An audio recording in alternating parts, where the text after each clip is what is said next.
Ranya gold smuggling ಕೇಸ್ಗೆ ಸಂಬಂಧಪಟ್ಟಂತೆ ದಿನಕ್ಕೊಂದು ಟ್ವಿಸ್ಟ್ಗಳು ಸಿಗ್ತಾ ಇದೆ. ಈಗ ರಾಜಕೀಯ ಬಣ್ಣ ಕೂಡ ಇದಕ್ಕೆ ಸ್ವತಃ ಬಳೆದುಕೊಳ್ಳಲಾಗ್ತಾ ಇದೆ. ಕಾರಣ ಒಂದಷ್ಟು ಡೆವಲಪ್ಮೆಂಟ್ ಈ ಪ್ರಕರಣದಲ್ಲಿ ಆಗ್ತಾ ಇದೆ. ಸಚಿವರದ್ದು ಕೆಲವರದ್ದು ಹೆಸರೆಲ್ಲ ಮುನ್ನೆಲೆಗೆ ಬರ್ತಾ ಇದೆ. ಈ ಬೆನ್ನಲ್ಲೇ ನಟಿ ರನ್ಯಾ ರಾವ್ ಈ ಪ್ರಕರಣದಲ್ಲಿ ತಗಲಾಕೊಳ್ತಾ ಇದ್ದ ಹಾಗೇನೆ ಈಕೆಯ ಹಿಂದೆ ಒಂದು ದೊಡ್ಡ ಸಿಂಡಿಕೇಟ್ ಕೆಲಸ ಮಾಡ್ತಾ ಇದೆಯಾ, ಟಿಪ್ ಆಫ್ ದ ಐಸ್ಬರ್ಗ್ ಮಾತ್ರನಾ ರನ್ಯಾ ಅನ್ನುವಂತಹ ಪ್ರಶ್ನೆ ಮೂಡಿಸ್ತಾ ಇದೆ. ಬಂಧನದ ವೇಳೆ ಸಚಿವರೊಬ್ಬರ ಸಂಪರ್ಕಕ್ಕೆ ಯತ್ನಿಸಿದ್ಲ ನಟಿ ರನ್ಯಾ ಅನ್ನೋದು ಪ್ರಶ್ನೆ ಆಗ್ತಾ ಇದೆ. ಚಿನ್ನ ಕಳ್ಳ ಸಾಗಾಟೆ ಮಾಡ್ತಾ ಇದ್ದಂತಹ ನಟಿ ರನ್ಯಾಗೆ ಸಚಿವರುಗಳ ಪ್ರಭಾವ, ಕೃಪಾ ಕಟಾಕ್ಷ ಅವರ ಕೈ ಇದ್ದಿದ್ರಿಂದ ಈಕೆ ಸಲೀಸಾಗಿ ಈ ಹಿಂದೆ ಆಚೆ ಬರ್ತಾ ಇದ್ಲ. ಮತ್ತೆ ಕೆಲ ಸಂದರ್ಭದಲ್ಲಿ ಡೈರೆಕ್ಟ್ ಆಗಿ ಆ ಸಚಿವರ ಹೆಸರನ್ನ ತೆಗೆದುಕೊಂಡೇ ಆಕೆ ಏರ್ಪೋರ್ಟ್ನಿಂದ ಆಚೆ ಬರ್ತಾ ಇದ್ಲು ಅನ್ನುವಂತಹ ಮಾತೆಲ್ಲ ಇದೆ. ಹಾಗಾದ್ರೆ ರನ್ಯಾ ಬೆನ್ನಿಗಿದ್ದಂತಹ ಆ ಕೈಗಳು ಯಾವುದು, ಆ ಪ್ರಭಾವದ ಪ್ರಭಾವಳಿ ಎಂಥದ್ದು, ಈ ಪ್ರಶ್ನೆ ಬರುತ್ತೆ. ಮತ್ತೆ ನಮಗ್ ಒಂದು ಅರ್ಥ ಆಗಲ್ಲ, ಈ ಸಚಿವರುಗಳು ಯಾರ ಸಂಪರ್ಕದಲ್ಲಿ ಇರಬೇಕಾಗಿದ್ದು? ಜನರ ಸಂಪರ್ಕದಲ್ಲಿ. ಬಟ್ ಇರೋದು ಯಾರ ಸಂಪರ್ಕದಲ್ಲಿ?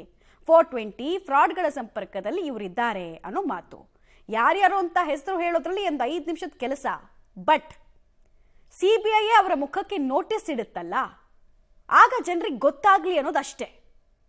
ಏನೇನ್ ಕೆಲಸಗಳನ್ನು ಮಾಡ್ತಾ ಇದ್ದಾರೆ, ಯಾರ್ಯಾರದು ಅಸಲಿಯತ್ತು ಏನು, ಎಲ್ಲವನ್ನ ಕೂಡ ಸ್ವಲ್ಪ ದಿನಗಳಲ್ಲಿ ನಾವು ಆಚೆ ತರ್ತೀವಿ ಅನ್ನೋ ವಿಶ್ವಾಸದಲ್ಲಿ CBI ಅಧಿಕಾರಿಗಳು ಕೂಡ ಫೀಲ್ಡ್ಗೆ ಇಳಿದಿದ್ದಾರೆ. ಈ ಬೆನ್ನಲ್ಲೇ ಆಕೆ ಒಬ್ಬರು ಪ್ರಭಾವಿ ಸಚಿವರ ಸಂಪರ್ಕಕ್ಕೂ ಕೂಡ ತಾನು ಯಾವಾಗ ತಗ್ಲಾಕೊಂಡೆ ಅನ್ನೋದು ಗೊತ್ತಾಯ್ತೋ ಆಗ ಟ್ರೈ ಮಾಡಿದ್ಲು ಅನ್ನುವಂತಹ ವಿಚಾರ ಕೂಡ ಈಗ ಬಹಳ ರಾಜಕೀಯ ವಲಯದಲ್ಲಿ ಕೂಡ ಚರ್ಚೆ ಆಗ್ತಾ ಇದೆ. ರನ್ಯಾ ರಾವ್ ಕೇಸಲ್ಲಿ ಕೆಲವು ಕಾಂಗ್ರೆಸ್ ಮಂತ್ರಿಗಳಿಗೆ ಅವಳು ಫೋನ್ ಮಾಡಿದ್ದು, ರನ್ಯಾ ರಾವ್ ಅವರು ಫೋನ್ ಮಾಡಿ ಬಚಾವಾಗಲಿಕ್ಕೆ ಆಗಿದ್ದು ನಮಗೆಲ್ಲರಿಗೂ ಗೊತ್ತಿರುವಂಥ ವಿಷಯ. ಅದರೊಂದಿಗೆ 2-3 ಮಿನಿಸ್ಟ್ರು ಸಹ, ಕಾಂಗ್ರೆಸ್ನ ಮಿನಿಸ್ಟ್ರು ಸಹ ಅವಳನ್ನು ಬಚಾವ್ ಮಾಡಲಿಕ್ಕೆ ಫೋನ್ಗಳನ್ನು ಇನ್ಫ್ಲುಯೆನ್ಸನ್ನು ಮಾಡ್ತಿದ್ದಾರೆ ಎಂಬುದು ಸಹ ಪಬ್ಲಿಕ್ ಡೊಮೇನಲ್ಲಿ ಮಾಹಿತಿಯಲ್ಲಿದೆ. ಈಗ CBI ಕೇಸ್ ಇದನ್ನು ತೆಗೆದುಕೊಂಡ ಕಾರಣಕ್ಕಾಗಿ ಖಂಡಿತ ಇದರಿಂದ ಯಾರೆಲ್ಲ ಇದ್ದಾರೆ, ಯಾವ ಪೊಲಿಟಿಕಲ್ ಲೀಡರ್ಸ್ ಇದ್ದಾರೆ, ಯಾವ ರೀತಿಯ ಕೈವಾಡಗಳು, ಯಾರ್ಯಾರ ಕೈವಾಡ ಇದೆ ಅನ್ನೋದು ಖಂಡಿತ ಮುನ್ನೆಲೆಗೆ ಬರ್ತದೆ. ಇದನ್ನು ಏನು CBI ಇನ್ವೆಸ್ಟಿಗೇಷನ್ನ ರಿಸಲ್ಟಿಗೆ ನಾವು ಎಲ್ಲರೂ ಸಹ ಕಾಯ್ತಾ ಇದ್ದೇವೆ. ಈಗ ಕ್ರಿಮಿನಲ್ ಕೇಸು ಆಗಿದ್ದು ಗೋಲ್ಡ್ ಸ್ಮಗ್ಲಿಂಗ್. ಇದು ಗೋಲ್ಡ್ ಸ್ಮಗ್ಲಿಂಗ್ ಕೇಸ್ ಬಗ್ಗೆ ಆಗಿದಂಥ ಸಮಯದಲ್ಲಿ ನೀವು ಅವರ ಕೇಸಿನ ಬಗ್ಗೆ ಮಾತಾಡಬೇಕು. ಪುನಃ ಅದನ್ನು ಕೇಸಿನ ಬಗ್ಗೆ ಮಾತಾಡೋದ್ರೊಂದಿಗೆ ಅವರಿಗೆ ಲ್ಯಾಂಡ್ ಅಲಾಟ್ಮೆಂಟ್ ಮಾಡಿದ್ದು ಹಿಂದಿನ ಸರ್ಕಾರ ಅಂತ ಹೇಳಿದ್ರಿ. ಲ್ಯಾಂಡ್ ಅಲಾಟ್ಮೆಂಟ್ ಪ್ರೋಸೆಸ್ಸಲ್ಲಿ ಏನಾದರೂ ತಪ್ಪಿದ್ರೆ ಹೇಳಿ. ಲ್ಯಾಂಡ್ ಅಲಾಟ್ಮೆಂಟ್ ಪ್ರೋಸೆಸ್ಸಲ್ಲಿ ಯಾವುದೇ ಮಿಸ್ಟೇಕ್ಸ್ಗಳಾಗಲಿಲ್ಲ. ಇವ್ರು ಹೇಳೋದು ಏನಂತ ಹೇಳಿದ್ರೆ ಲ್ಯಾಂಡ್ ಅಲಾಟ್ಮೆಂಟ್ ಪ್ರೋಸೆಸ್ಸು ಬೇಗ ಆಗಿದೆ ಅನ್ನುವಂಥದ್ದು. ಬೇಗ 9 ತಿಂಗಳಲ್ಲಾಗಿದೆ, 10 ತಿಂಗಳಲ್ಲಾಗಿದೆ ಅನ್ನೋದು ಇವರ ಅಬ್ಜೆಕ್ಷನು. ಅದರಲ್ಲಿ ಏನಾದರೂ ಪ್ರಾಬ್ಲಮ್ಸ್ ಇದ್ದರೆ ನೀವು ಇನ್ವೆಸ್ಟಿಗೇಷನ್ ಮಾಡಿ ಮುಂದಿಡಿ ಅಷ್ಟು.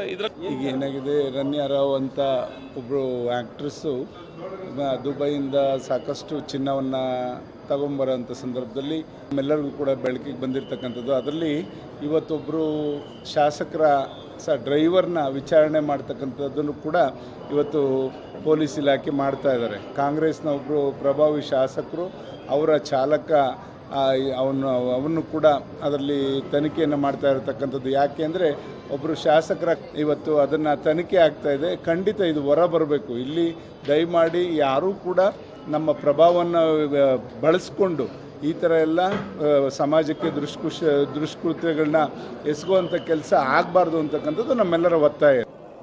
ನೋಡಿ, ರನ್ಯಾ ರಾವ್ ಅವರ ಈ ಚಿನ್ನದ ಸ್ಮಗ್ಲಿಂಗ್ ವಿಚಾರದಲ್ಲಿ ಈಗಾಗಲೇ ಹಲವರ ಹೆಸರುಗಳು ಬರ್ತಾ ಇದೆ ಅಂತೇಳಿ ನಾನು ಕೇಳ್ಪಟ್ಟಿದ್ದೇನೆ. ಆದರೆ ಇನ್ವೆಸ್ಟಿಗೇಷನ್ ನಡೀತಾ ಇರತಕ್ಕಂಥ ಇಂಥ ಸಂದರ್ಭದಲ್ಲಿ ಕೆಲವರ ಹೆಸರುಗಳನ್ನ ಹೇಳೋದು ಸರಿಯಲ್ಲ. ಅದರಿಂದ ನನಗೆ ಅದು ಸಂಪೂರ್ಣ ಹೊರಗಡೆ ಬರೋವರೆಗೂ ನಾವು ಅನುಮಾನಗಳನ್ನು ಯಾರ ಮೇಲೆಯೂ ವ್ಯಕ್ತಪಡಿಸತಕ್ಕಂಥದ್ದು ಸರಿಯಲ್ಲ. ಆದರೆ ಆ ರೀತಿ ಬರ್ತಾ ಇದೆ ಅಂತಕ್ಕಂಥದ್ದು ನಮಗೆ ಗೊತ್ತಾಗಿದೆ. ಆದರೆ ಇವತ್ತು ಇದರ ಬಗ್ಗೆ ಇನ್ವೆಸ್ಟಿಗೇಷನ್ ಆಗಬೇಕು. ಈಗಾಗಲೇ CBI ಅದನ್ನು ಇನ್ವೆಸ್ಟಿಗೇಷನ್ ಮಾಡ್ತಾ ಇದೆ ಅಂತೇಳಿ ತಿಳಿದು ಬಂದಿದೆ.